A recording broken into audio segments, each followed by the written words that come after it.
이 세상에서 남편을 가장 사랑한다 생각하고 하셨나요? 다들 결혼은 미쳐야 한다고 하던데 20대에 제가 딱 그랬네요. 부모님이 반대하는 일은 언젠가 후회한다고 하는데 콩깍지에 씌여 남편에게 미쳐 결혼했다가 참 별일 다 겪고 몇 년 전 이혼했지 뭐예요. 오늘 제가 사연을 보내는 것도 전 남편 때문인데요. 제 이야기 한번 들어보실래요? 저와 남편은 20대 후반에 친구들 모임에서 만난 사이였습니다. 때마침 사귀던 남자와 헤어지고 술이나 마시자는 친구를 따라 친목 모임에 나간 참이었죠. 그때까지 저는 연애 생활이 순탄치가 않았습니다. 외모도 그렇고 제가 키도 너무 크고 덩치도 우람해서요.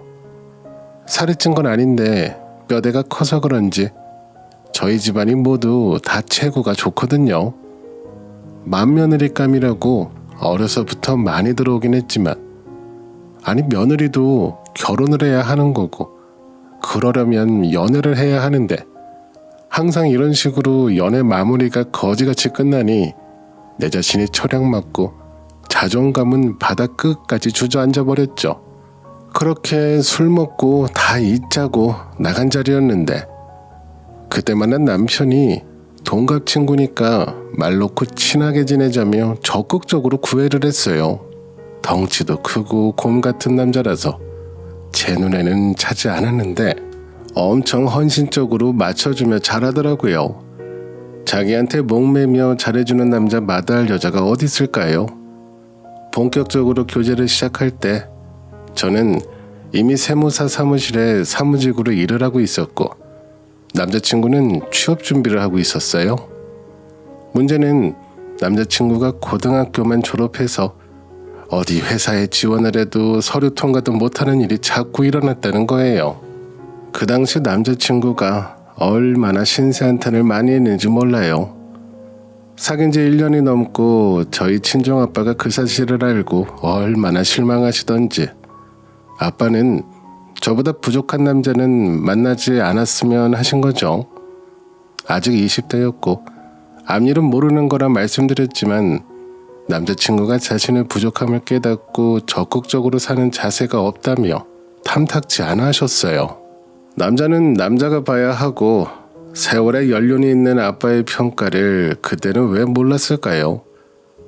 사귄 지 2년이 되고 30이 다 됐을 때 남자친구는 더 이상 미룰 수 없었는지 반도체 생산 공장의 3교대 생산직으로 취직했습니다. 나이 앞에 3자가 붙으면 공장 취직도 어렵다고 하면서요. 그래도 맨날 신세한탄만 하고 술만 마시던 남자친구가 취업을 하자 출퇴근이나 일정한 시간 안에서 성실히 사는 모습을 보고 다행이다 싶었어요. 안 그래도 그때쯤 결혼 얘기가 오고 가고 있었거든요. 그런데 양가 상견례를 마치고 또 한 번 아빠의 반대에 부딪히게 되는 일이 있었어요.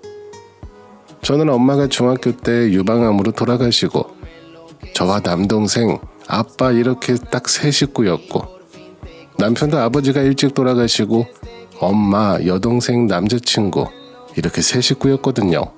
서로 비슷한 가족 환경이라 거기까지는 문제가 없었는데 양가 상견례 자리에서 남자친구 집안 얘기가 우연히 나와서 들어보니 남자친구 아버지가 돌아가시기 전에 보증을 서준 게 잘못돼서 집에 빚이 많다는 거예요.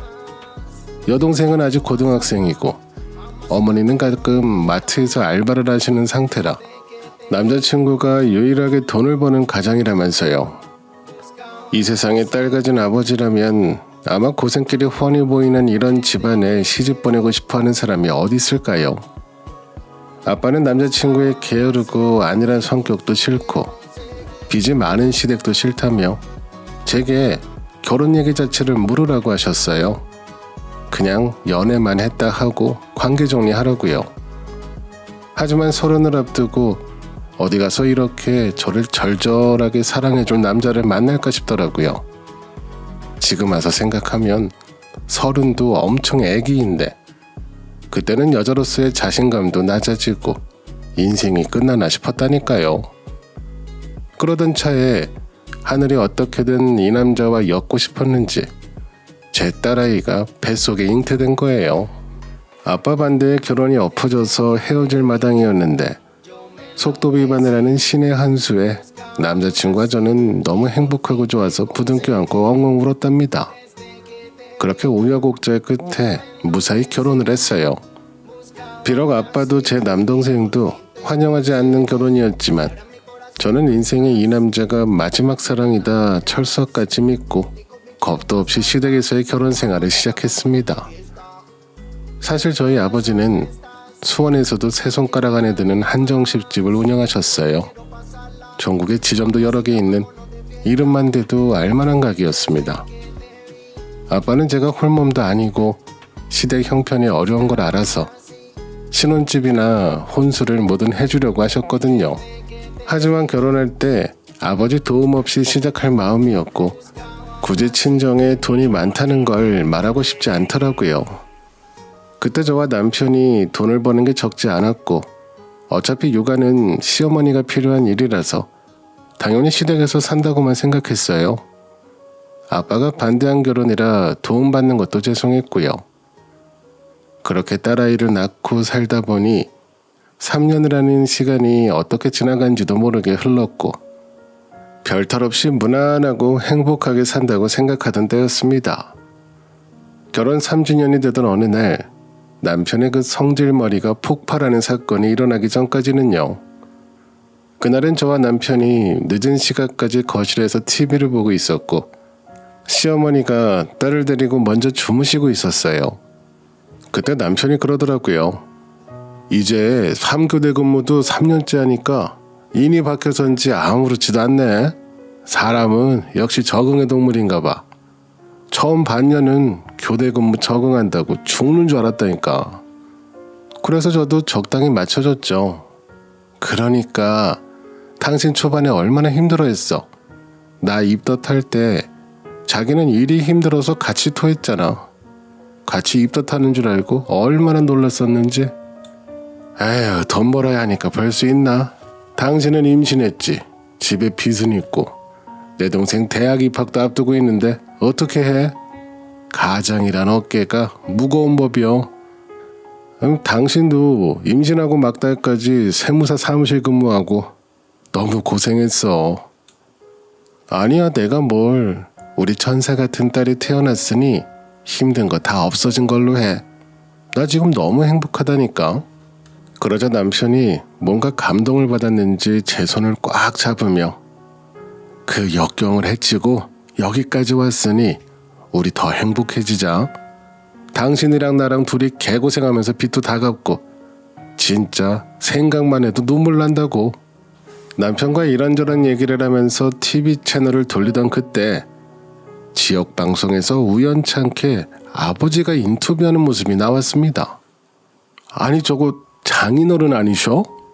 아니 이게 무슨 일이야? TV에다 나오시네.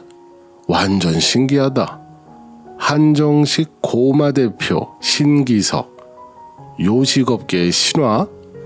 원래 친정아버지는 TV 출연은 일절 안 하시고 계셨는데 무슨 일인지 사업 성공 신화 프로그램에 떡하니 나오셨더라고요.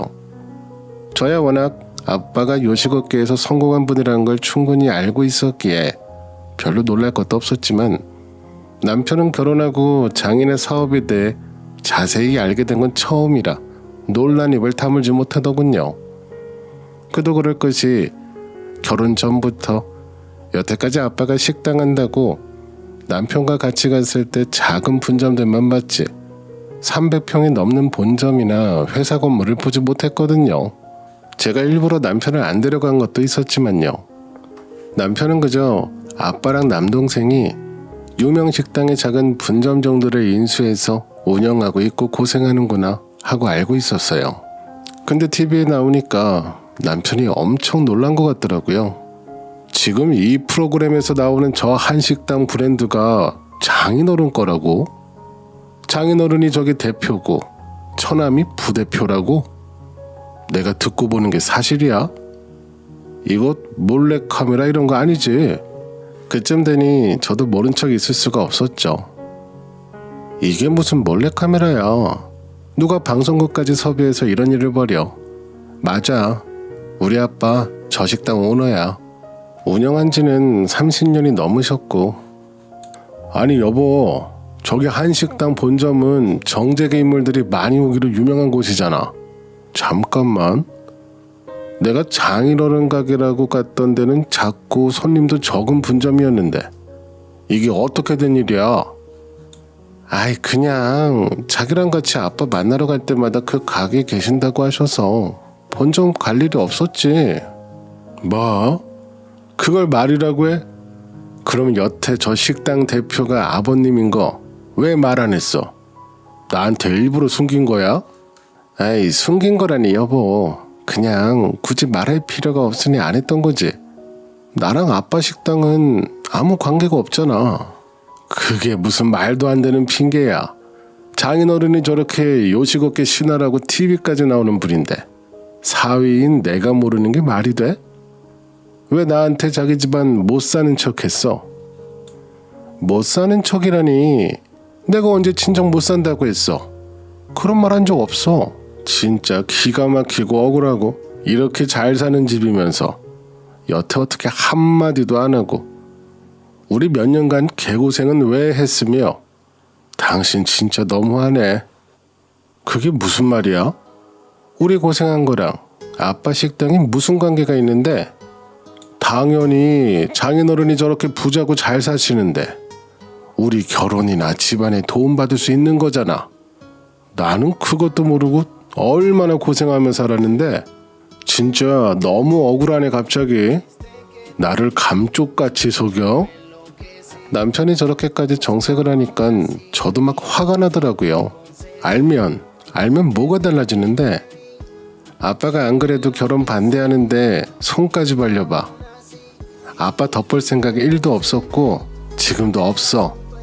말만 대표지 저 식당 다른 사람들이 경영하고 아빠는 월급 받는 사장일 뿐이야.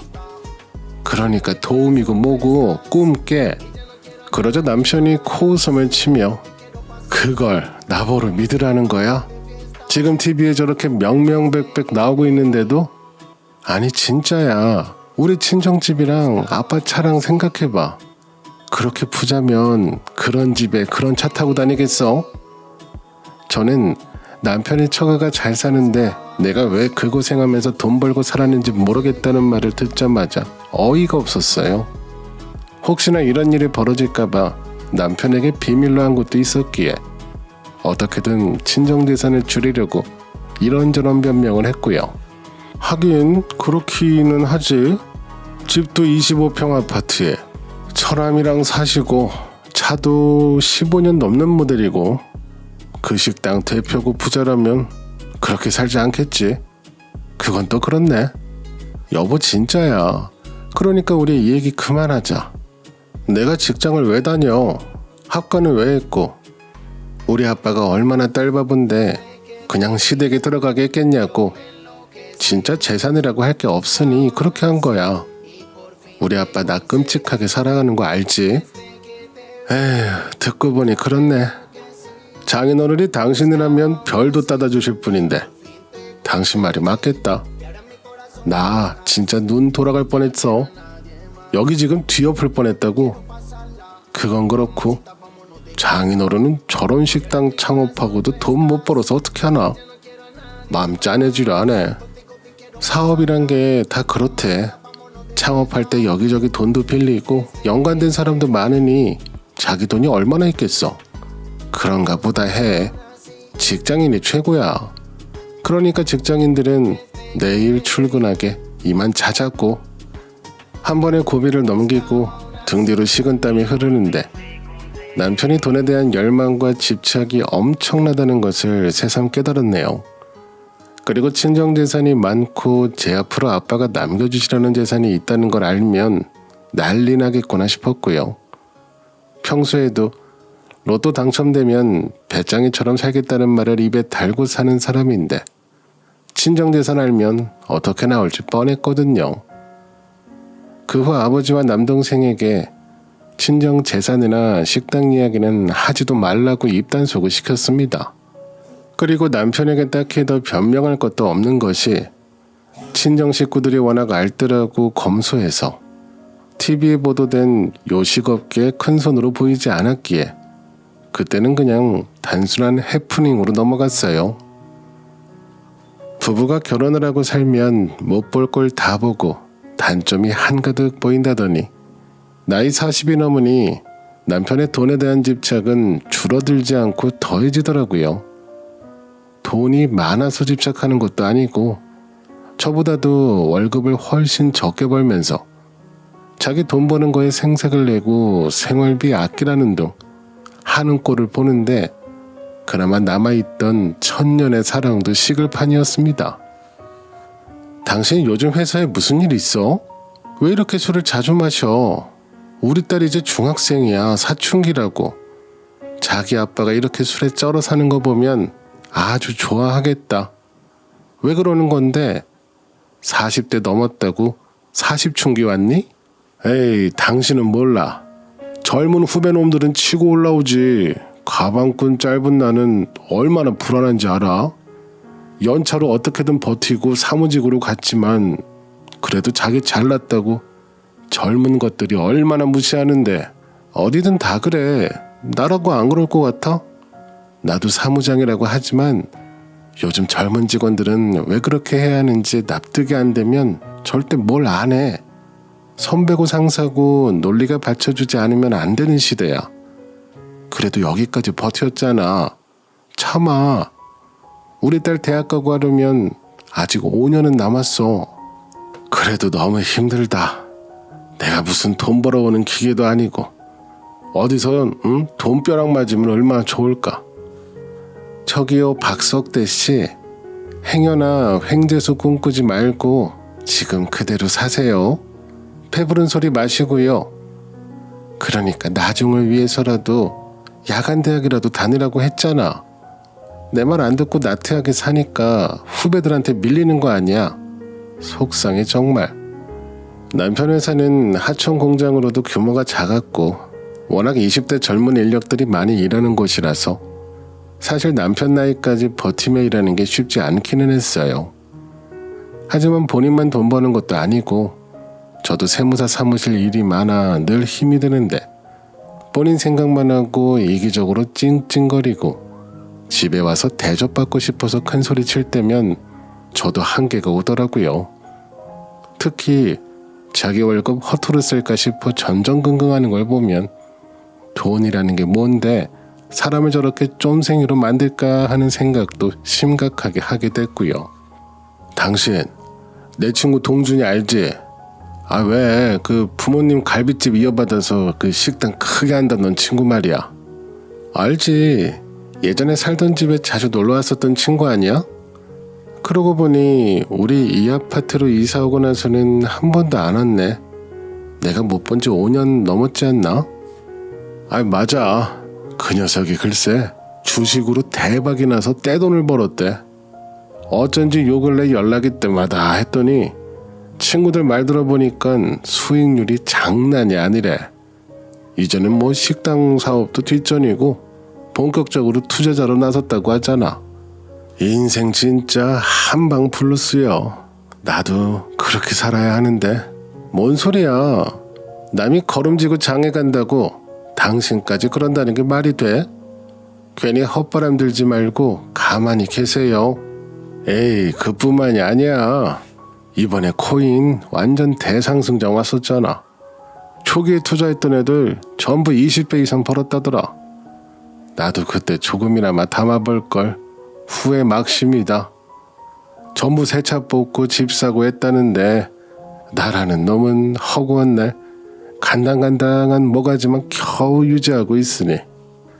그러면서 남편이 또 남들 돈 번 얘기만 늘어놓길래 남들 돈 번 소리 들으면 다 부럽지 나만 이 모양 이 꼴인 것 같지.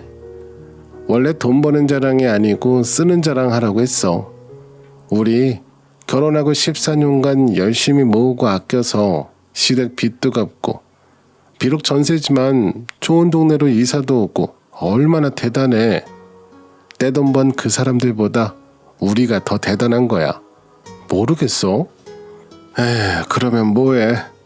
이제 조금 있으면 50살이고 쥐꼬리만한 월급 벌겠다고 유령처럼 회사 다니는데 회사에서 내 존재감이라고는 없다고.